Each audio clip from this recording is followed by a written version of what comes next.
So అందుకని ఆ బాధ్యత నాకు చెప్తాడు. అది అది లేకుండా చేయలేదా, అది లేకుండా మామూలు సౌండ్ బాగోలేదా, లేకపోతే అవి హిట్ అవ్వలేదా అన్న దానికి దీనికి సంబంధం ఏం లేదు.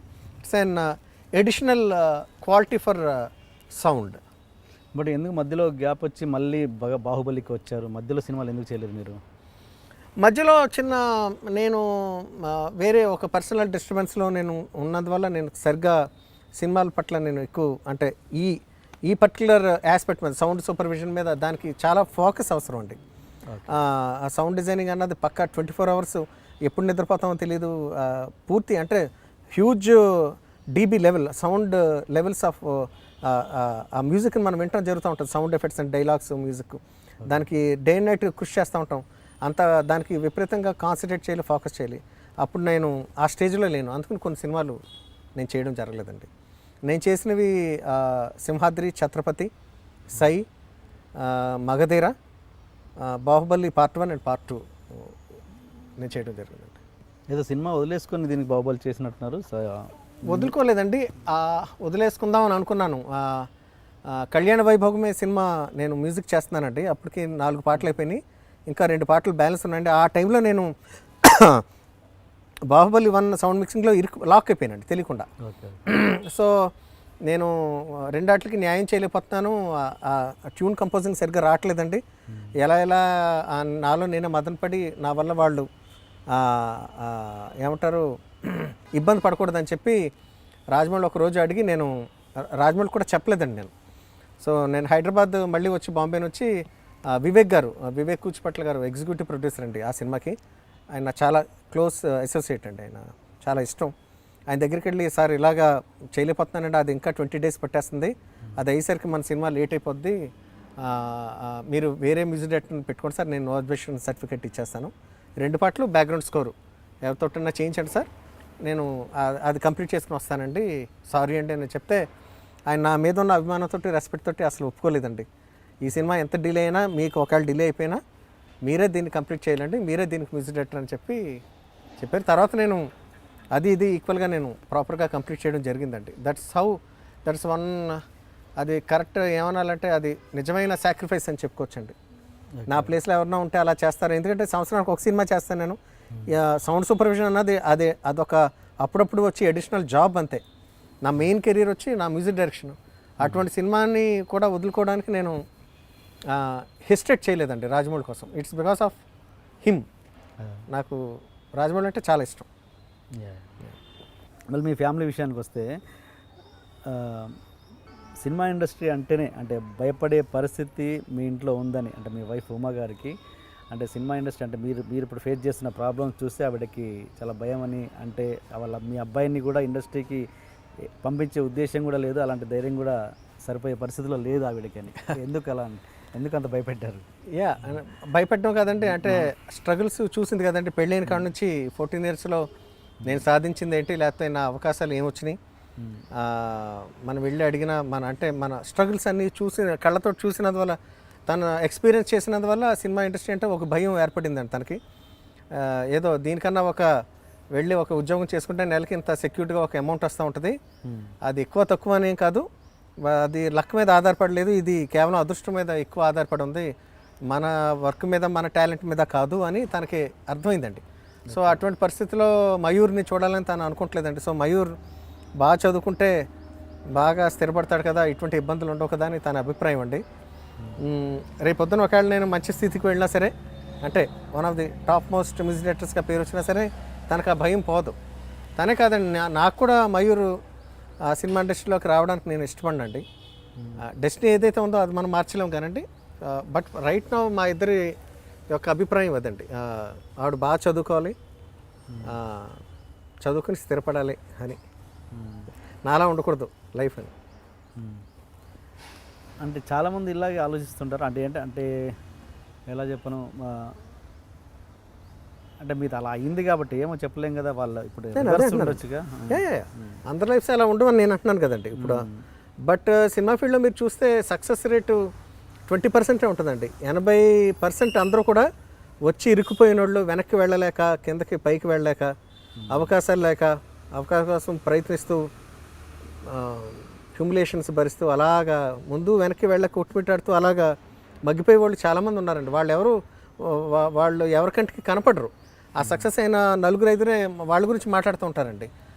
అలా చూసినా కూడా మీరు అనుకుంటారా, ఇప్పుడు ఆలోచిస్తే సపోజ్ మీరు జాబ్ చేసి ఉంటే కనుక ఇది పక్కన పెట్టేసి, ఇప్పుడు సపోజ్ మీరు ఇప్పటివరకు చేసిన సినిమాల్లో ఒక ₹1 కోటి సంపాదించారు అనుకుందాం. జాబ్ చేసి ఉంటే ఈ ₹1 కోటి సంపాదించే వల్ల డబ్బే కాదు కదండి. నేను చెప్పాను కదా, ప్లెజర్ అన్నది నాట్ త్రూ మనీ అని ఎప్పుడు చెప్పట్లేదండి. సెక్యూరిటీ అంటే మనసుకి ఏమంటారు, అభయం అంటారు చూసారండి, భరోసా. జాబ్ అన్నది ఒక భరోసా అండి. జాబ్ కంటిన్యూస్గా ఉండాలని రూలే, దానికుండి కష్ట నష్టాలు దానికుంటాయండి. బట్ ఇది కేవలం ఎక్కువ నాకనే కదండి, చాలామంది ఎక్స్పీరియన్స్ చేస్తూ ఉంటారండి. టాప్లో ఉన్న వాళ్ళు కూడా ఎప్పటికప్పుడు ఇన్సెక్యూరిటీతో భయపడుతూ ఉంటాం. ఈ సినిమా ఫ్లాప్ అయిపోతే నెక్స్ట్ ఏంటి, మన లైఫ్ ఏంటి. ఒక్క సినిమా ఫ్లాప్ అయిపోతే ఎక్కువ రోజులు గ్యాప్ ఉన్న పెద్ద పెద్ద డైరెక్టర్స్ కూడా ఉన్నారండి దీంట్లో. సో అటువంటి లైఫ్ కన్నా అది బెటర్ కదా అని సేఫ్టీ అని అంతేండి. కొంచెం దీనికన్నా అది ఖచ్చితంగా బెటర్. అంత డబ్బు రాకపోవచ్చు, ఇంత ఫేమ్ రాకపోవచ్చు, ఇంత గ్లోరీ ఉండకపోవచ్చు, బట్ స్టిల్ సెక్యూరిటీ ఉంటుంది అని నా నమ్మకం అంతే. ఇప్పుడు అంటే మీ ఫ్యామిలీలో రాజమౌళి గారి పిల్లలు కావచ్చు, కీరవాణి గారి పిల్లలు, చిన్నపిల్లలు పెద్ద పిల్లలు అందరూ ఉంటారు కదా, వాళ్ళలో మీ అబ్బాయి పరిస్థితి ఎలా ఉంటుంది? అంటే అందరితో మింగిల్ అవుతారా, లేకపోతే ప్రొఫెషనల్గా ఎలాంటి ఇది వస్తుంటుంది, ఎలా కంపారిజన్ లాంటివి వస్తుంటాయి వాళ్ళకి? కంపారిజన్ ఏం లేదండి. వాళ్ళందరూ మా అన్నయ్య పిల్లలు అంతా కూడా బాగా ఎదిగిపోయారండి. టీనేజ్ దాటేసి ఉన్నవాళ్ళు. మా అబ్బాయి చాలా చిన్నోడు వాళ్ళతోటి ఏజ్ దృష్ట్యా. సో చిన్నపిల్లడి కింద ట్రీట్ చేస్తారు, ముద్దు చేస్తారండి బాగాను. వాళ్ళందరూ ఎక్కడైనా ఈవెంట్లో ఫ్యామిలీ ఫంక్షన్స్లో కలిసినప్పుడు చాలా బాగుంటుంది, చాలా బాగా మింగిల్ అవుతాడండి మయూర్. వాళ్ళు చాలా ప్రేమగా చూసుకుంటారండి. సో ఏజ్ డిఫరెన్స్ చాలా ఎక్కువ అండి. సో అందరికన్నా బాగా చిన్నోడు మయూర్. ఓకే.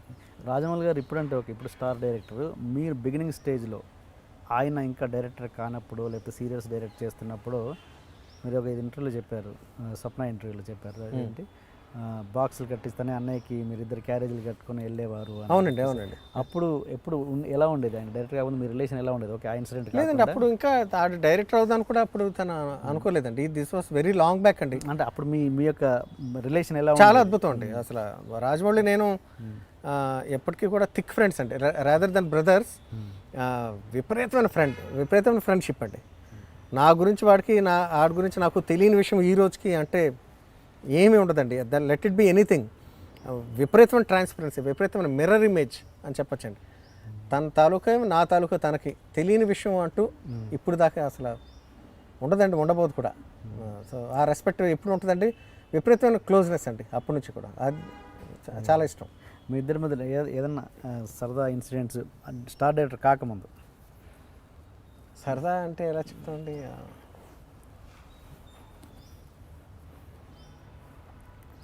ఇష్టం అండి. అంటే కలిసి ఏదైనా, నేను లేకపోతే అంటే ఎక్కువ నా గురించి ఎక్కువ ఆలోచించేవాడండి. నా సాంగత్యం ఎక్కువ ఇష్టం రాజమౌళికి. కలిసే సినిమాలకి వెళ్ళేవాళ్ళం, కలిసి ట్రావెల్, కలిసి ఎదిగాం. ఎక్కువ ప్రేమమయం, ఎక్కువ ఇష్టం, ప్రేమ, ఎక్కువ ఆప్యాయత, ఒకరి పట్ల ఒకరికి అనురాగం, విపరీతమైన ఫ్రెండ్స్ యాజ్ ఎ ఫ్రెండ్స్.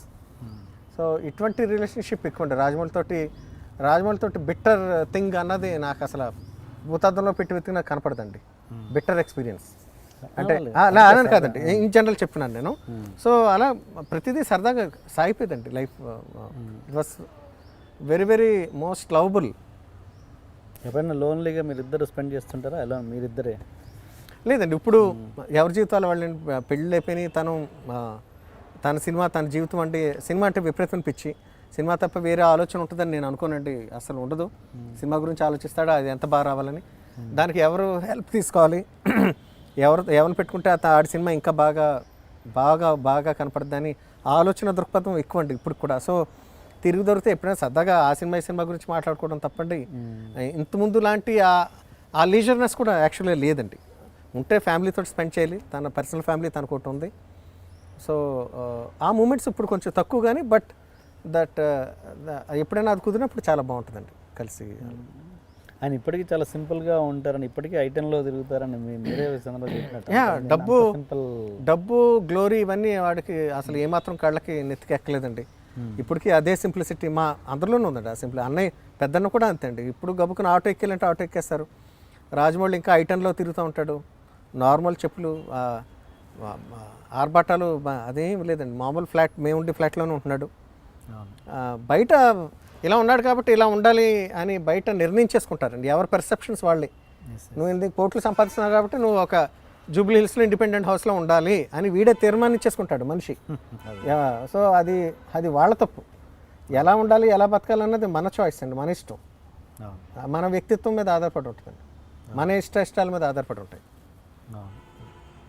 మీరు అంటే మీరు చాలా క్లోజ్గా ఉంటారు, చూసుకుంటారు రాజమౌళి గారు అని అంటున్నారు కాబట్టి నాకు ఒక చూచాక ఒకటి తెలిసింది ఏంటంటే, కీరవాణి గారు అప్పట్లో రిటైర్ అవుతున్నాను, బాహుబలి తర్వాత రిటైర్ అవుతున్నాను అని ఒక స్టేట్మెంట్ ఇచ్చారు. బట్ తర్వాత ఇప్పుడు కంటిన్యూ అవుతున్నారు. అంటే ఎక్కడో ఆయన రిటైర్ అవుతే రాజమౌళి గారు ఎక్కడ కళ్యాణ్ మాలిక్ దగ్గర అవుతారో అని చెప్పేసి మీ ఫ్యామిలీలో కొంత ఆలోచనలు పుట్టి మళ్ళీ కంటిన్యూ చేస్తున్నారన్నది ఎంతవరకు నిజం? చిచి అది చాలా హైపోథెటికల్ థాట్ అండి ఇది. ఎందుకంటే నేను స్వతహాగా ఎప్పుడు రాజమౌళికి నేను సినిమా చేయాలి లేకపోతే నేను మ్యూజిక్ చేయాలని నేను ఎప్పుడు మనసులో ఎప్పుడు కోరిక అసలు జనించలేదండి. అటువంటి కోరిక రాలేదు నాకు. ఎందుకంటే నాకంట ఒకవేళ నేను చేస్తున్నా, నా దగ్గరకు వచ్చిన నేను ఇమాజిన్ చేసుకోగలను నాకన్నా 1000 రెట్లు బాగా చేసి అన్నయ్య ఉన్నాడండి.